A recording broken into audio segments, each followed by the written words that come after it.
live? You are live. Okay. I'm Xan Joi.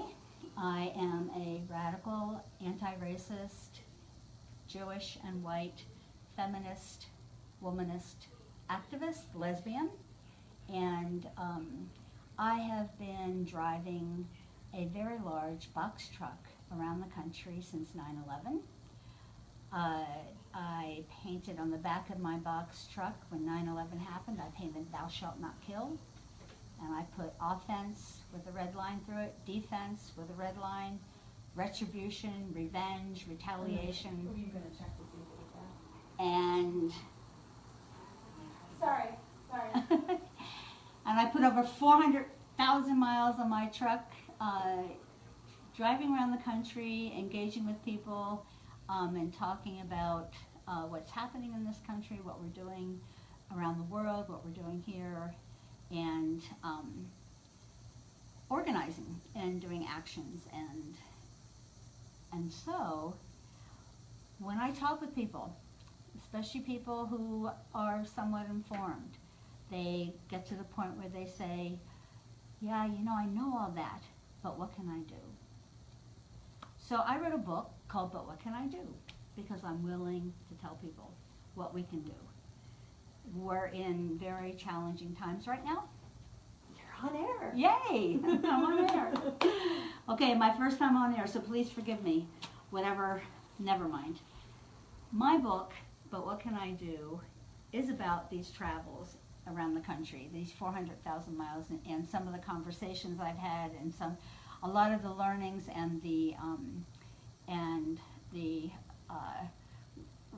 things that I've learned, the stories. I'm telling a lot of stories in my book.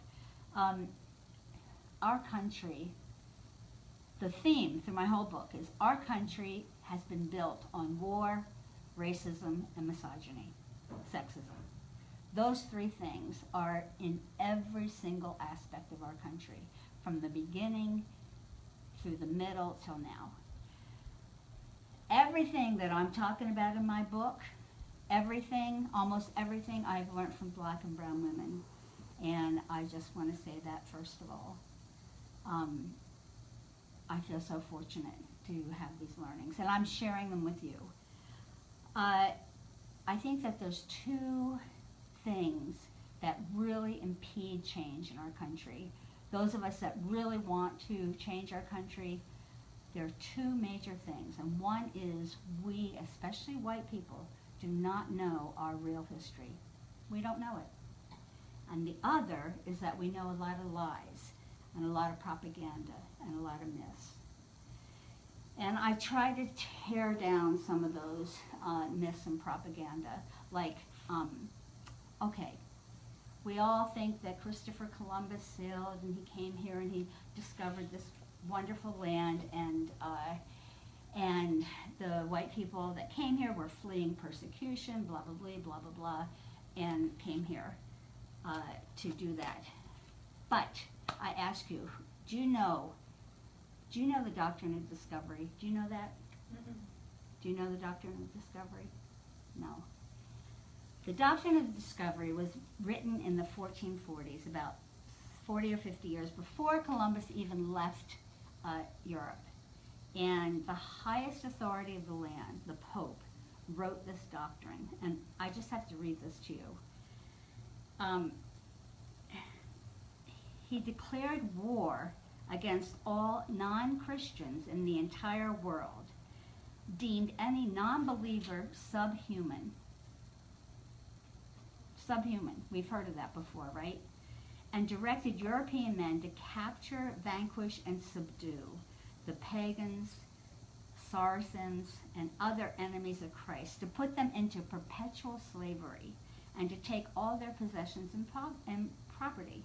This is the doctrine of discovery that Christopher Columbus left Europe under and sailed here to. The king and queen of Portugal and Spain, the highest governmental authority, adopted this doctrine. So this is, white people came here with the intention of making this country another country for white people, another land for white people. that's what our whole society is built on. And I talk about the ways in which this has happened. There's another book called White Rage, and she really goes into a lot more detail about how white people took over and how it was institutionalized in our country. But I just talk about some of those things. One myth that I really like to talk about because of what's happening today and what's been happening is the military. Am I still up? You're good. I'm still You're good? good. Yay. So I talk about the myth of the military. You know, we're taught, and if there, I would ask people, what's our military for? You know, we believe our military is to defend us, right? To defend our freedom, to defend us. So, that given, I ask you, when was the first year that we sent our military off of this continent? Not on this continent, you know, not to Mexico, not to California, off of this continent.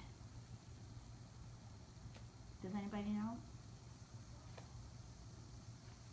Most people guess like World War I, World War II. No, 1801.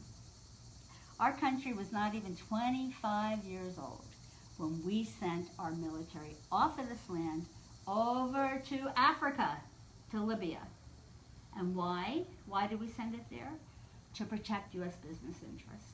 At least in the beginning, they were honest about why they were going places, right? We have been at war against somebody every single year of our existence except for 17. It is a myth that our military is to defend us. Our military is to go out and make us rich and to defend our corporations and our businesses. Okay, so let's see, what else? In my book, I try to make connections. We live in a society that disconnects us, not just from what we're eating, what we're buying, but from each other.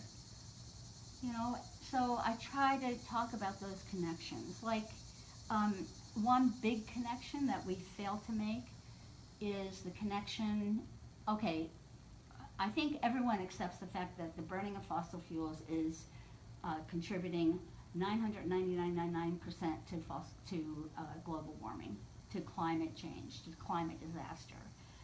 But do we connect with who is the number one consumer of fossil fuels in our whole world? The military, right? The military. Very good. Number one. Who's the number two consumer of fossil fuels? Agriculture. Our country. Our country is the number two consumer of fossil fuels. So we're 1 and 2. So if we really believe in saving life on the planet, we need to get rid of these two consumers of fossil fuels. So I talk about how we can do that. And I call I call it the American nightmare, and I spell it with 3 Ks, the American nightmare. And I think that a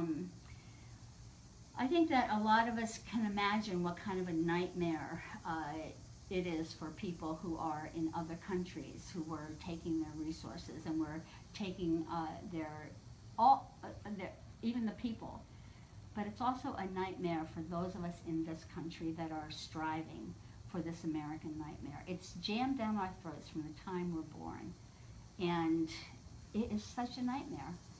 And I talk about that and how we can, how the striving for the American nightmare is so pervasive. It's like racism and like sexism and like war. It pervades every part of our lives, and it directs us not just the jobs we get, but it directs us our lifestyle.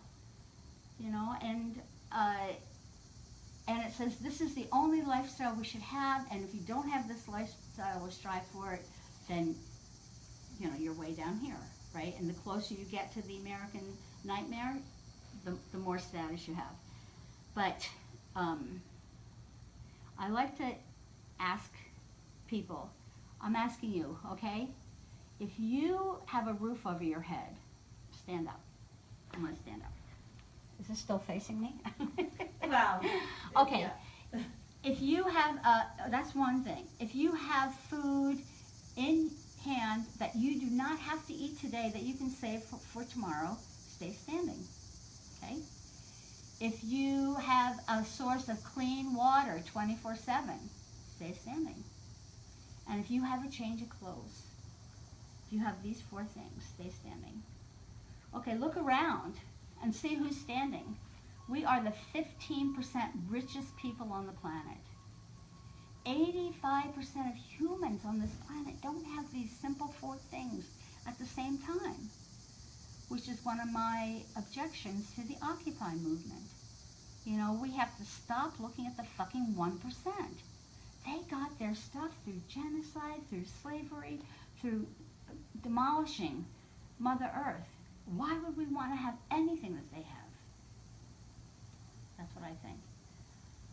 So I think when we say, oh, I'm poor, I can't afford that, think about that 85% of the people on the planet. That's who we should be comparing ourselves with. So I talk in my book about needing 2 paradigm changes. And one is very, very simple, and most people can agree. We need to end fucking violence. We need to end war. We need to get rid of these guns. Women, take these guns away from these guys. Why are we allowing men to walk around among us with guns? Why? Why? That is so outrageous. And why are we supporting war? Why do we glorify soldiers and veterans? We don't even glorify veterans. We send these young men, train them how to kill, take away their humanity, and when they come back, what do we do? What do we do? They live on the street. They've destroyed themselves so that they can make corporations rich, not so they're not defending me. There's never been a soldier in time that has fought for my freedom of speech. Never. I fought for my freedom of speech. Martin Luther King, Sojourner Truth, all those people fought for our freedoms, not the military. Anyway, I don't want to get too far into that. We just did an anti-war podcast, so it's right on theme, and it's like one of my favorite podcasts that we've ever done. Good. Yeah, we have got to stop. We've attacked almost every single nation in the world. And okay, I have to talk about this because of what's happening right now, and that is Korea. Korea. Do you know the first time we sent our military to Korea? Do you know the first time? Was it 1930 something? 1930 something? Anybody else know? It was 1881. And remember, every time we send our military to another land, the people of that land are trying to fight to keep their resources, trying to fight to keep their water, keep their labor, keep their stuff. And we send our military over there to take it. 1881, the first time. The second time, 1887, give or take. 3 more times before 1930. We occupied Korea in 1945. We sent our military to Korea and occupied that country in 1945 under the guise of kicking out the Japanese, because they lost the war, right? And then in 1950, we declared war against North Korea. We killed over 25 million people there. And do you know how big that country is? Do you know how big that country is? Smaller than Indiana. Smaller than Indiana. We have 100 bases. We have 100 military installations in a place smaller than U.S. military installations. That military, the Korean military, is under our control. It's not even under Koreans. And we divided that country in half. We did. Anyway, so when you talk about North Korea and who's in power in North Korea, you think about when we, the U.S., started fucking around with that country. Am I allowed to say that on? Oh yeah, you can. Oh, good. You know, can I intervene and just say, Mhm.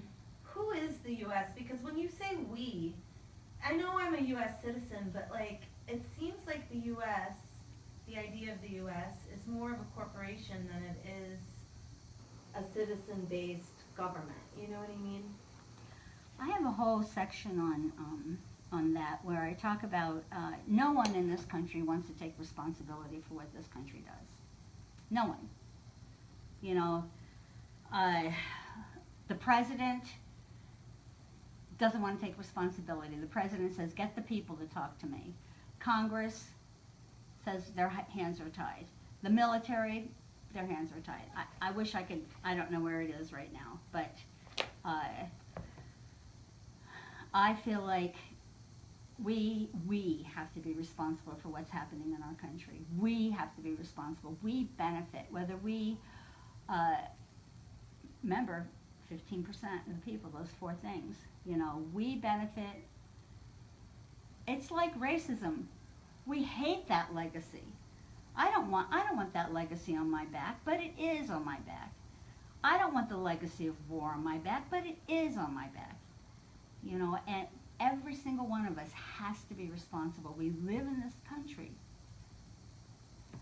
We can't say, oh, I'm not benefiting. We are benefiting. We are. So, and especially if we're paying taxes, 51% of our taxes are going to war, right? If we're, anyway, sending our children, you know, we get on the airplane, we're